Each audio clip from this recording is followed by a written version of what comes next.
दोस्तों, जैसा कि आप जानते हैं कि आजकल की ज़िंदगी कितनी तेज़ रफ्तार हो गई है और हर एक इंसान अपने समय की बचत करना चाहता है। हर एक इंसान चाहता है कि किसी काम करने में जितना उसे समय लगता है वो उससे कम समय में हो जाए, जिससे उसके समय की बचत हो। ऐसा ही हर एक इंसान चाहता है कि अगर उसे किसी जगह पर जाने में 1 घंटा लगता है तो उसे उस जगह पर जाने में केवल आधा घंटा ही लगे या उससे भी कम लगे, जिससे उसके समय की बचत हो। ऐसे ही हमारी जो ट्रांसपोर्टेशन सर्विसेज हैं उनमें भी एवोल्यूशन होता आया है। इससे पहले जो ट्रेन्स चलती थीं कम रफ्तार पर चलती थीं और उसके बाद बुलेट ट्रेन्स आ गई हैं, जिसके बाद अभी एक जगह से दूसरी जगह जाने पर जितना समय लगता था उससे आधा समय भी नहीं लगता है। इससे पहले पुराने समय में लोग इसी एक कॉन्टिनेंट से दूसरे कॉन्टिनेंट पर जाने के लिए शिप्स का इस्तेमाल करते थे, जिसमें महीनों का समय लग जाता था। लेकिन उसके बाद अभी एक क्राफ्ट आ गए हैं जिसने उस समय को बिल्कुल आधा कर दिया है। लेकिन जो एक क्राफ्ट की एक जगह से दूसरी जगह जाने की स्पीड है वो अभी भी सबसोनिक है। वो अभी तक सुपरसोनिक स्पीड पर नहीं पहुंची है। जो आजकल पैसेंजर एयरक्राफ्ट इस्तेमाल किए जाते हैं वो सभी सबसोनिक स्पीड पर उड़ते हैं। इससे पहले एक सुपरसोनिक स्पीड वाले पैसेंजर जेट के ऊपर एक्सपेरिमेंट किया गया था जिसे कॉनकोर्ड का नाम दिया गया था, लेकिन वो एक्सपेरिमेंट सक्सेसफुल नहीं हो सका और उसके बाद से अभी जितने पैसेंजर एयरक्राफ्ट हैं और सबसोनिक स्पीड पर ही उड़ते हैं। लेकिन अभी अमेरिका की एयरफोर्स ने एक नया प्रोजेक्ट शुरू किया है जिसमें वो एक हाइपरसोनिक पैसेंजर प्लेन को बनाने वाले हैं, जिससे कि मेन तौर पर अमेरिका के प्रेसिडेंट के लिए बनाया जाएगा और उसे मिलिट्री भी इस्तेमाल करेगी।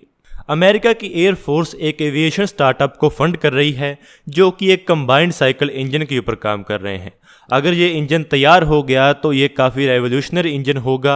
हर्मियस एक जॉर्जिया बेस्ड एविएशन स्टार्टअप है जिसने अमेरिका की एयरफोर्स के साथ एक कॉन्ट्रैक्ट को अनाउंस किया है जिसमें वो एक हाइपरसोनिक एयरक्राफ्ट इंजन बनाएंगे। हर्मियस एक कंबाइंड साइकिल इंजन के ऊपर काम कर रही है जो कि एक रेगुलर टर्बोफैन या रैमजेट इंजन की तरह काम करेगा, लेकिन वो मैक 5 की स्पीड को अचीव कर सकेगा। अमेरिका की एयरफोर्स ये समझती है कि ऐसे इंजन के लिए जो सबसे बेस्ट एप्लीकेशन होगी वो अमेरिका के एयरफोर्स 1 एयरक्राफ्ट के लिए होगी। अमेरिका का जो एयरफोर्स 1 एयरक्राफ्ट है वो स्पेशली अमेरिका के प्रेसिडेंट के लिए बनाया जाता है और उसे अमेरिका का प्रेसिडेंट ही इस्तेमाल करता है। अमेरिका की एयरफोर्स चाहती है कि एक मैक 5 केबल एयरक्राफ्ट बनाया जाए जो कि अमेरिका के प्रेसिडेंट को न्यूयॉर्क से लंदन लेकर जाए केवल 90 मिनट्स में। इससे पहले ऐसी जर्नी को करने में 7 घंटों का समय लगता था, लेकिन अभी अमेरिका की एयरफोर्स ने एक इन्वेस्टमेंट की है। ये इन्वेस्टमेंट हर्मियस स्टार्टअप में की गई है जिसने अपने मैक 5 इंजन को एयरफोर्स को 9 मंथ पहले डेमोन्स्ट्रेट किया था। फरवरी में इस इंजन को हर्मियस ने एयरफोर्स को डेमोन्स्ट्रेट किया था। ये इंजन एक कंबाइंड साइकिल टर्बोफैन डिज़ाइन था जो कि एक रवायती नॉर्मल टर्बोफैन इंजन को एक रैमजेट इंजन के साथ कंबाइन कर देता है और एक सिंगल इंजन बनाता है। जो एक नॉर्मल टर्बोफैन इंजन होता है वो अपने फ्रंट से हवा को अंदर खींचता है और उसे एग्जॉस्ट गैसेस के साथ पीछे की तरफ पुश करता है, जिससे थ्रस्ट जनरेट होता है और एक क्राफ्ट आगे बढ़ता है। ऐसे इंजन के साथ एक क्राफ्ट को सबसोनिक स्पीड पर लेकर जाया जा सकता है। लेकिन इसके बाद अभी नई टेक्नोलॉजी रैमजेट इंजन आ गए हैं जो कि एक क्राफ्ट को सुपरसोनिक से लेकर हाइपरसोनिक स्पीड तक लेकर जा सकते हैं।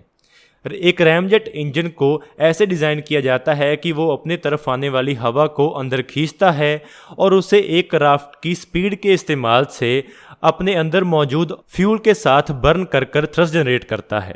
एक रैमजेट इंजन में ऑक्सीडाइज़र को उसके अंदर कैरी नहीं किया जाता है, बल्कि एक क्राफ्ट के अंदर सिर्फ फ्यूल को कैरी किया जाता है, लेकिन जो ऑक्सीडाइज़र है वो हवा से लिया जाता है।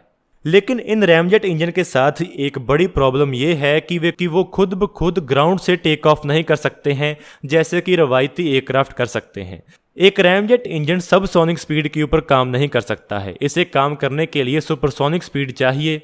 इसीलिए अभी तक जो रैमजेट इंजन बेस्ड मिसाइल्स या एयरक्राफ्ट बनाए गए हैं उसमें इस एयरक्राफ्ट के साथ एक सेपरेट रॉकेट बूस्टर लगाया जाता है, जिससे इस रैमजेट इंजन वाले एयरक्राफ्ट की कॉस्ट काफ़ी बढ़ जाती है और कम्प्लेक्सिटी काफ़ी बढ़ जाती है। लेकिन जिस प्रोजेक्ट के ऊपर हर्मियस काम कर रहे हैं वो एक कंबाइंड साइकिल इंजन होगा जिसके इस्तेमाल से एक एयरक्राफ्ट एक रेगुलर एयरप्लेन की तरह ही टेक ऑफ कर पाएगा। जब ये एयरक्राफ्ट टेक ऑफ करेगा तो तब इसका सबसोनिक टर्बोफैन मोड काम करेगा, लेकिन जब ये एयरक्राफ्ट हवा में चला जाएगा तो तब इसका रैमजेट इंजन काम करना शुरू कर देगा और ये हाइपरसोनिक स्पीड को अचीव कर लेगा।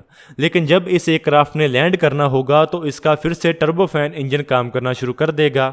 एक कंबाइंड साइकिल इंजन में दोनों तरह के इंजन्स की कैपेबिलिटी को मैच किया जा सकता है और कंबाइन कर एक यूनिक हाइपरसोनिक इंजन बनाया जा सकता है। लेकिन इसके बाद भी रैमजेट इंजन के साथ एक बड़ी प्रॉब्लम है, वो है रैमजेट इंजन का एयर टेम्परेचर। हाई सुपरसोनिक और लो सबसोनिक स्पीड के ऊपर इस इंजन द्वारा जो हवा अपने अंदर खींची जाती है उसका टेम्परेचर काफ़ी बढ़ जाता है। इस हॉट एयर के साथ रैमजेट इंजन काफ़ी कम एफिशिएंट हो जाते हैं। हर्मियस द्वारा जो प्रेस रिलीज जारी की गई थी उसमें उन्होंने ये बताया था कि उन्होंने इस प्रॉब्लम को दूर कर लिया है। उन्होंने इसमें एक प्री कूलर का इस्तेमाल किया है, जिसमें जब ये हवा एयरक्राफ्ट के इंजन कंबशन चैम्बर में जाएगी तो उसे पहले ठंडा कर दिया जाएगा। कंपनी का कहना है कि ये एयरक्राफ्ट अमेरिका के फेमस SR-71 स्ट्रेटजिक रिकन्सेंस एयरक्राफ्ट से ज़्यादा स्पीड को अचीव कर पाएगा। ये नया टर्बोजेट रैमजेट पावर्ड इंजन अभी की प्रिसीजन गाइडेड मिसाइल्स की प्रॉब्लम को भी दूर कर देगा। इसके साथ ही इस इंजन की काफ़ी मिलिट्री एप्लीकेशंस भी होंगी।